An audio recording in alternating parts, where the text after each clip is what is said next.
Good evening, dear listener. How are you tonight? Where do these words find you? Resting quietly by a window, leaning into your pillow, or drifting in the hush after a long day? And what hour is it for you now?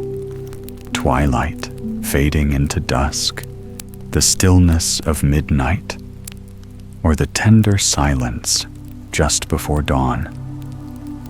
Tonight, we journey together, not across mountains and rivers, but into the folds of an ancient tale, where courage and devotion shine brighter than steel. This is the story of Mulan, the daughter who donned her father's armor, who rode into battle in his stead, and whose heart carried both loyalty and unshakable strength. So, close your eyes, breathe slowly, and let the door of the story open. The adventure begins here. Long ago, in a land of silk and shadow, there stood a house on the edge of the capital. Its roof tiles had grown dark with years, and its wooden beams whispered whenever the wind passed through. Within dwelled an aging father, bent and stiff, whose bones ached like hollow reeds. His name was Hua Zhou, once a warrior in the emperor's army. But time had gnawed at his limbs, leaving him with little more than a trembling step and memories that weighed heavier than iron. When the drums of war thundered across the land, a proclamation echoed through every village and city. Each household must send forth one son to fight. The law was clear, and the punishment for disobedience even clearer. No home would be spared. The northern invaders, cruel as wolves, had already crossed the Great Wall of Stone, leaving ashes in their wake. The emperor demanded sacrifice, and sacrifice he would have.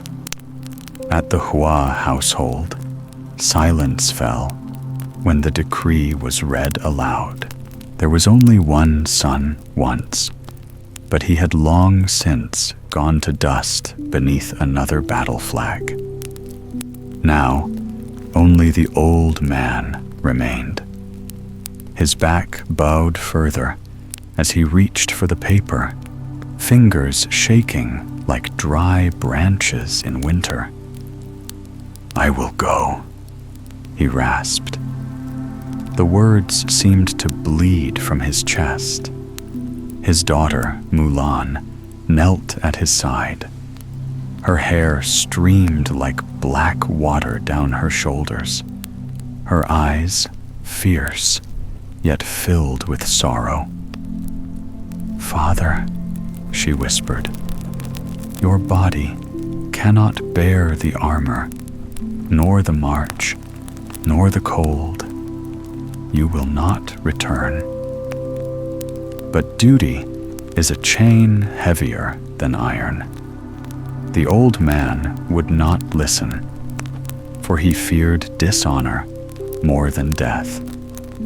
The law was not written for his comfort, and his house would not be the one to disobey. That night, the house lay in restless stillness. The candle burned low, trembling as if afraid. Mulan stood before the family altar, where tablets of the dead stared at her with hollow, painted eyes, the incense smoke coiled upward, twisting into forms that looked like grasping hands. She bowed once, twice, thrice, her heart beating with the roar of a storm. When the moon climbed high, she took her father's sword down from above the hearth. The blade sang softly when freed from its sheath, as if hungry for blood once more. She carried it into the courtyard, where the stones were cold beneath her knees. There she knelt, and with the edge of steel sheared away her hair, strand after strand, until the ground was black with it. The wind carried some locks away, scattering them into the night like lost memories. She dressed in her father's armor, though it weighed upon her shoulders like the judgment of gods. Strapping the plates tight, she bound her chest and hardened her voice.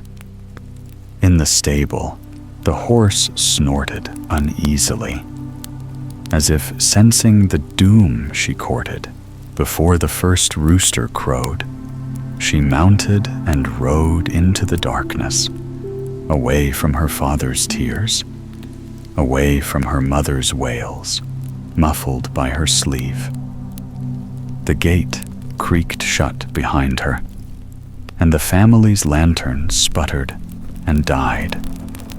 The old man rose to find the armor gone, the sword missing, and his daughter vanished. He knew then the truth. She had stolen his place in the ranks of death. The road was long, and the nights were cruel. Mulan rode until her thighs burned, her fingers stiff against the reins. She did not dare look back, for behind her lay the quiet house where her father's candle now flickered low, perhaps for the last time. Ahead, the path wound through jagged hills and marshes until it ended at the encampment of the Emperor's army. The camp sprawled like a nest of serpents. Tents pitched crookedly, smoke curling from blackened fires, the air thick with sweat, horses, and the iron tang of sharpened blades. Men's voices rang in coarse laughter, in curses, in songs of blood and women. They paused as she passed, eyes narrowing at the newcomer, whose jaw was clenched too tight, whose silence seemed unnatural.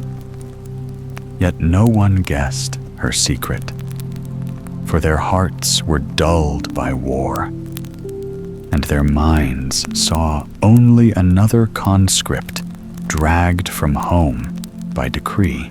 The overseer barked her name, her father's name, into the roster, spitting as if every syllable were unworthy. "Hua Zhou," he said, "you are late, old bones. Let us see if you can stand at all." But when Mulan lifted her chin and gave no answer but a curt nod, the man laughed and sent her stumbling into a ring of recruits. The days that followed were a torment carved from stone. At dawn, the soldiers were driven into drills, climbing poles slick with oil, hauling buckets of water until arms split with pain, drawing bows until the fingers bled. Mulan's body shook for her frame was not built for this trial. Yet where others groaned and cursed, she clenched her teeth and endured. Each lash of the rope, each fall into mud, each jeer from the mouths of men became another nail hammered into her resolve. The recruits mocked her ceaselessly. Too slight, they said. Too weak. Too soft. They spat upon her boots and shoved her into the dirt. Some nights she lay awake, staring into the darkness of her tent. Her chest wrapped so tight it hurt to breathe. She thought of the sword above the hearth, of her father's trembling hands, of the choice she had made. There was no path back. The commander who watched over them was a man younger than most, but his gaze was sharp as an unsheathed blade. His name was Li Shang, son of a general, his shoulders broad beneath polished armor. He trained them with ruthless fury, sparing no man, least of all the strange recruit who stumbled yet never yielded. At first, he dismissed her as nothing, another body to throw into the maw of war. But as the weeks bled into one another, he began to see something rare. Though her arms failed, though her breath broke, she always rose again. When ordered to climb the tall pole with a weight bound to her, the others failed and cursed. Mulan alone returned night after night, grasping splintered wood until her palms were raw. And on the 7th night, beneath the pale moon, she reached the top, seized the arrow fixed there, and slid back down, her chest heaving. The men fell silent, shamed by her endurance. From that day, whispers shifted. The weakling became a shadow to fear, a figure who would not break, no matter how the camp sought to grind her down. And in the heart of Mulan, the flame burned fiercer still, though she felt its fire consume more of her soul with each passing day. The season turned cold, and frost bit the earth as if some ghost had breathed upon it. The Emperor's banners marched northward, and Mulan marched with them, her heart pounding in rhythm with the drums of war. The mountains loomed, white and jagged, their slopes scarred with shadows where wolves howled unseen. One dawn, the army crested a ridge to find the world below drowned in smoke. A village, once bright with children's laughter, lay in cinders. The Hung Nuo had passed through like fire through dry grass, leaving only charred beams, bodies twisted in the snow, and silence. The men of the camp spat and muttered, but in their eyes flickered fear. These enemies were not raiders. They were demons in human flesh, led by a giant whose eyes gleamed like a wolf's in torchlight. They met upon the mountain road. The Hung Nuo swept down the pass like a black tide, horses foaming, blades flashing, The sky itself seemed to split with their cries. Mulan stood among her fellows, spear clenched tight, her breath clouding the air. Arrows fell like rain, striking earth and flesh alike.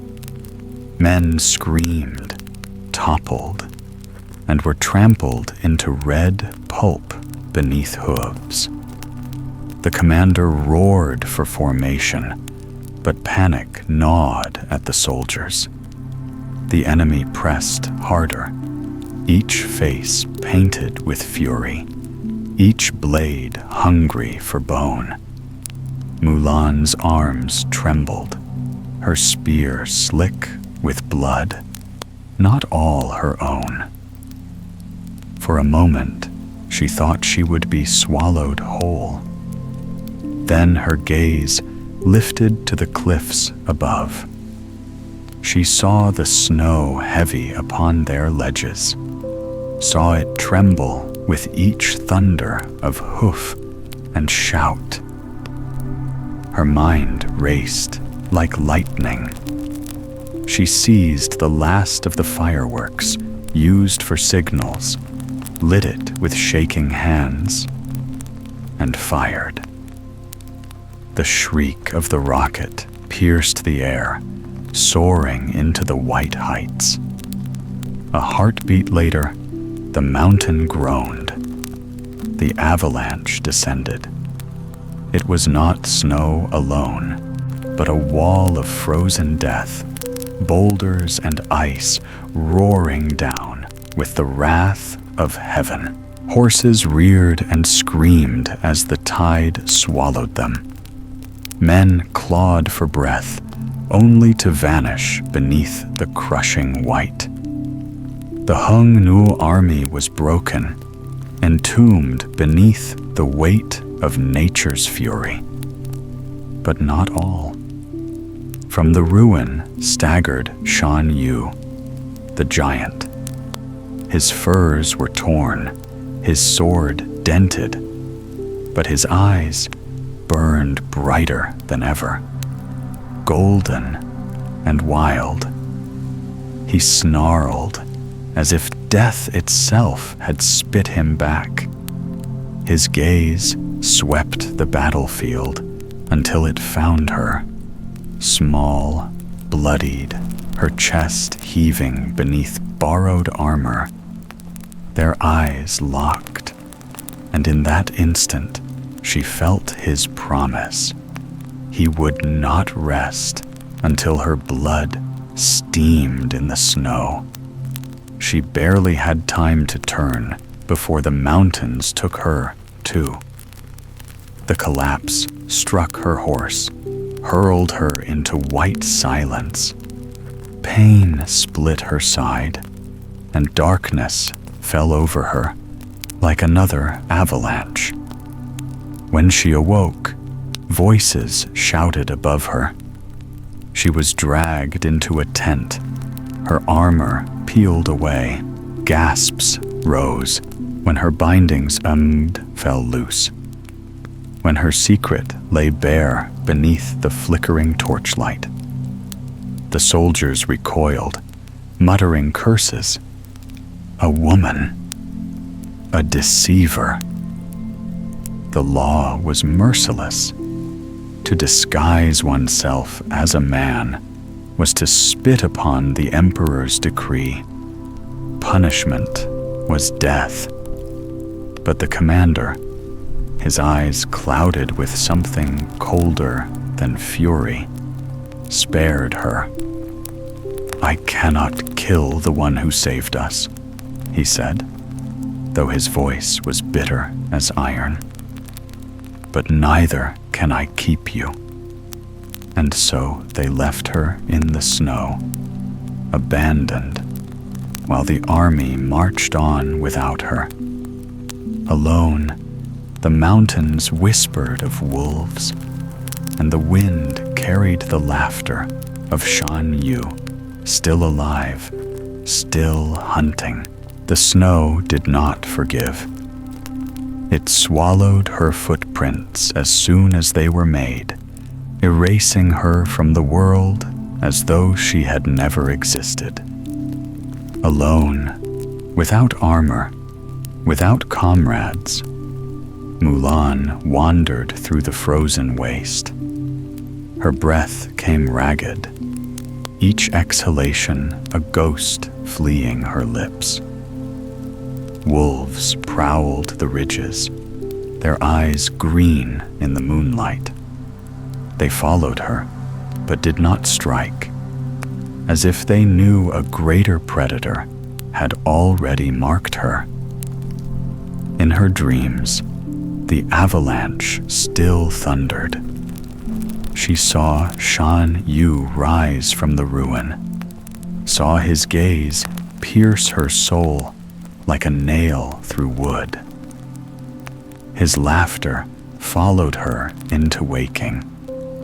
She touched the wound on her side, crusted with blackened blood, and whispered prayers to ancestors who gave no answer. Nights in the wilderness stretched long as centuries. She built fires from brittle branches, crouched beside them, and thought of her father. Did he still live? Or had sorrow already claimed him? She thought of her mother's wailing, muffled behind a sleeve. Each memory was a dagger turned inward, yet her heart refused to cease its beating. A strength older than law, older than honor, pressed her onward. At last, she reached the road that wound south toward the capital. There, banners of crimson silk fluttered, and she saw the remnants of the imperial army marching triumphant. Their voices rose in hollow songs, celebrating a victory they believed final. Yet she knew better. Shan Yu's shadow lingered behind them, blacker than the mountains they had left. She followed from afar, a ghost trailing its own funeral procession. When the army reached the great city, the gates opened wide. Drums pounded, trumpets blared, and the emperor's court poured into the streets. Gold and scarlet cloth rippled like fire. The soldiers bowed their heads low as the Son of Heaven descended from his throne to greet them. Mulan did not enter by the gates. She crept along narrow alleys where the stones stank of refuse and old blood. Beggars watched her pass with hollow eyes, clutching bowls that rattled like bones. Children with ribs like cages darted away, too frightened to linger. This city was gilded on the outside, rotten within. From the shadows, she beheld the emperor himself, a man draped in brocade, his beard as white as ash, his eyes as distant as the stars. He praised the army, honored the young commander, and ordered feasts to last 3 days. The people cheered until their throats broke. Lanterns rose into the sky, glowing like souls released from graves. But high upon the roofs, unseen by the revelers, figures moved in silence. Dark shapes with swords drawn, creeping closer to the palace. Shan Yu had come, not broken, not buried, but hungrier than before. His men slithered into the heart of the empire, their teeth bared, their vengeance sharpened, and Mulan, cast off and forgotten, was the only one who saw. Her pulse throbbed like a drum of doom. She could flee into the night, leave the empire to its fate. Yet the oath she made before her family's altar bound her tighter than chains. She could not let the beast devour what remained of her world. So she straightened her back, hid her face beneath her father's helmet once more, and stepped into the firelight of destiny. The city did not know it was already doomed. Laughter spilled from taverns, lanterns swung from silk cords, and dancers twirled like moths in the glow of torches. But above the revelry, in the eaves and rafters of the emperor's palace, death gathered. Shan Yu and his wolves crept with the silence of nightfall, their blades thirsting, their eyes glowing with the hunger of beasts. Mulan alone beheld the storm. From the narrow street, she saw them scale the walls like shadows given flesh. She felt the pull of cowardice. Her heart urged her to vanish, to flee into darkness, to let the city burn. But her blood seared hotter than fear. She gathered her strength, sought out those who had once spat at her, mocked her, cast her aside. She found them at the edge of the celebration, drunken yet restless. Her voice cut through their disbelief like a knife. "He lives," she said. "The wolf has come. If we do not strike now, his teeth will be at your throats before dawn." They stared, torn between suspicion and dread. Yet in her eyes blazed a fire that none could deny. Against reason, against law, they followed, through hidden passages and servant stairs they ascended, boots pounding upon ancient wood. They burst into the palace halls just as Shan Yu's men descended, snarling, blades flashing red in torchlight. The walls of silk tore asunder, tapestries shredded like flesh. Courtiers screamed and scattered, their jeweled shoes slipping in pools of spilled wine that soon turned to blood. The emperor was seized, his crown toppled into the dirt. Shan Yu loomed above him, vast and terrible, his sword raised high. "Bow," he growled, "and the world shall know the Hung Nuo rule these stones." But from the shadows sprang Mulan.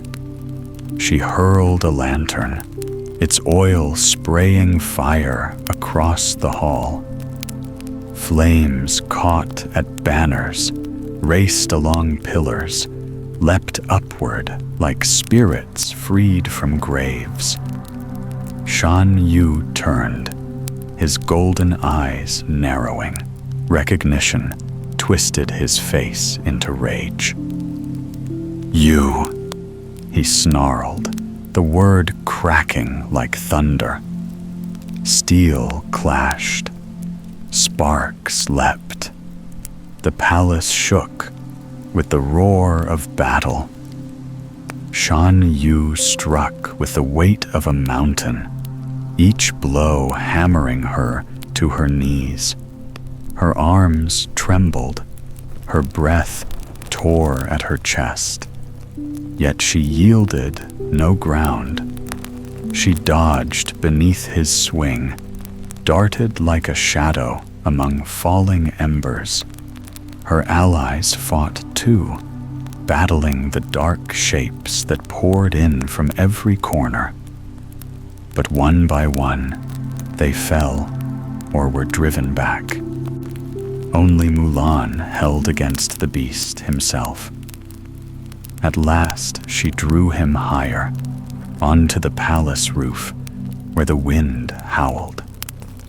Fireworks lay stacked there for the festival, their fuses coiled like serpents. With a desperate cry, she seized a blade of fallen steel, cut the bindings, and lit the fuses with the fire of her own torch. The sky split open.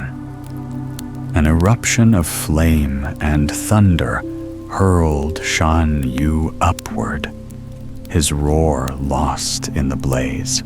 For an instant, his vast shadow writhed against the heavens, then was gone, scattered to cinders. Beneath, the city gaped at the night sky, ablaze with crimson and gold, believing it a marvel, never knowing it was the death cry of a demon. The night wind carried the last sparks into darkness. Ash drifted over the city like black snow, settling on rooftops, on corpses, on the trembling hands of those who still lived. The palace stood wounded, its banners charred, its marble steps cracked with fire. The people whispered that heaven itself had waged war against their foes. They did not speak of the woman who had struck the final blow, for most had not seen her at all. But the emperor had. From the wreckage he emerged, robes scorched, beard singed, eyes heavy with the weight of death avoided. Before the crowd of soldiers and courtiers, he bowed low to Mulan.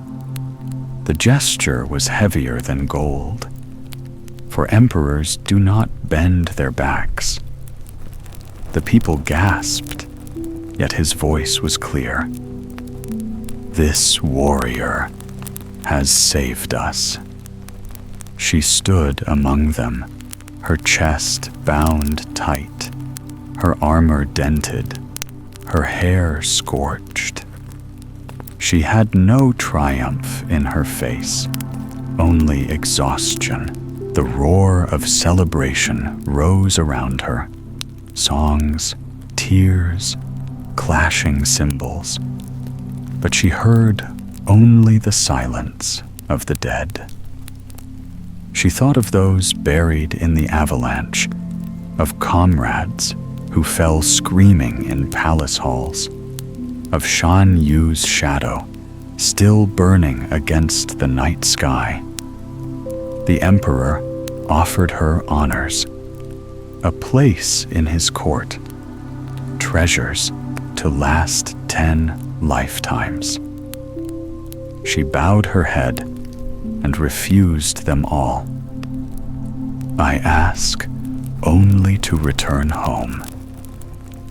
So they gave her a horse, strong and swift, and watched as she rode away.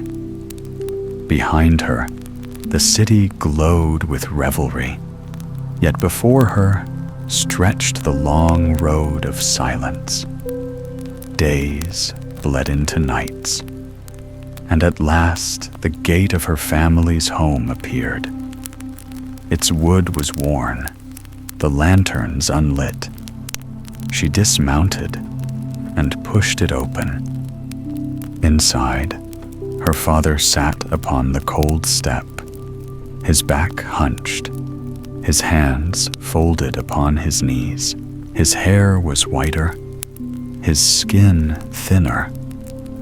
But when he saw her, his eyes filled not with surprise, but with release, as though the breath he had held since her departure finally escaped. She knelt before him, laying the emperor's gifts at his feet: a sword, a seal, a crest. He looked upon them once, then brushed them aside. "These are nothing," he whispered, pulling her close with arms frail but unyielding. "You have returned. That is everything." And for the first time in many months, Mulan wept. Not for fear, not for pain, not for shame, but for the fragile, fleeting warmth of being home. Yet the tale does not end with feasting. In the years that followed, the empire sang of victory, of banners raised high, of demons slain.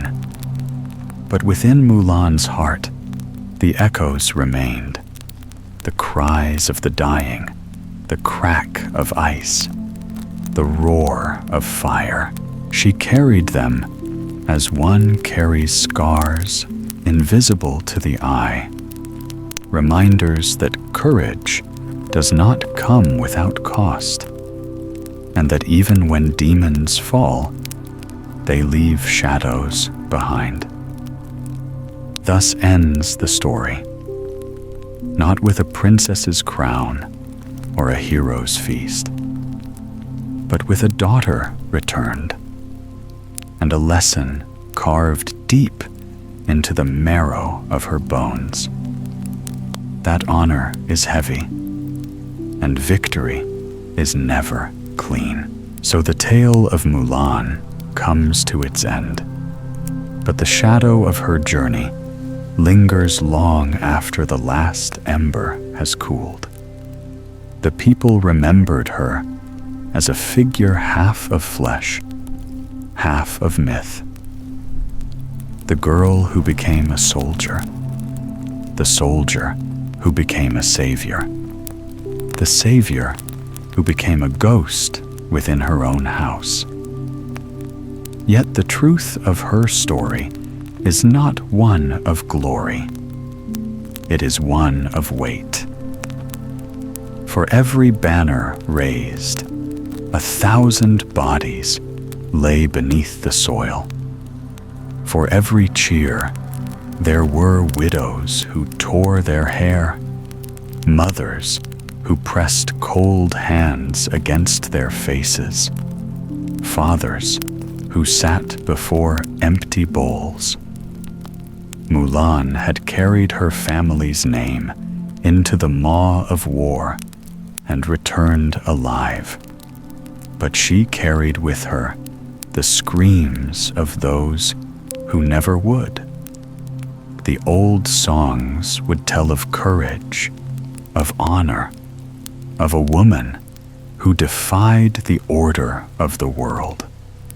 They would carve her likeness in wood and paint her name in bright red on temple scrolls, but hidden within those words lies the darker lesson that honor demands sacrifice, and sacrifice leaves scars no crown can soothe. Children would one day ask why she did not accept the emperor's treasures. The elders would answer, because she knew treasures are heavy, and she already bore a weight too great. They would ask why she chose war when no one commanded her. the answer, because love for her father was stronger than the fear of death. And when the wind passed over the villages, carrying with it the faint scent of smoke, people whispered that it was the breath of the ancestors, reminding them that even the bravest victories are won in blood. Thus, the meaning of the tale is carved in bone. That courage is not the absence of fear, but the will to walk through it. That devotion to family can forge strength sharper than steel. That victory is never pure. It is always stained, always sorrowful, always costly. Mulan's name endures, not because she slew a demon, nor because she deceived an army, but because she revealed a truth too often hidden, that the bonds of love demand greater sacrifices than any emperor, any kingdom, any god. And so the tale is told and retold until the words themselves grow old. Yet the lesson does not fade. To honor what you love, you must be willing to lose yourself.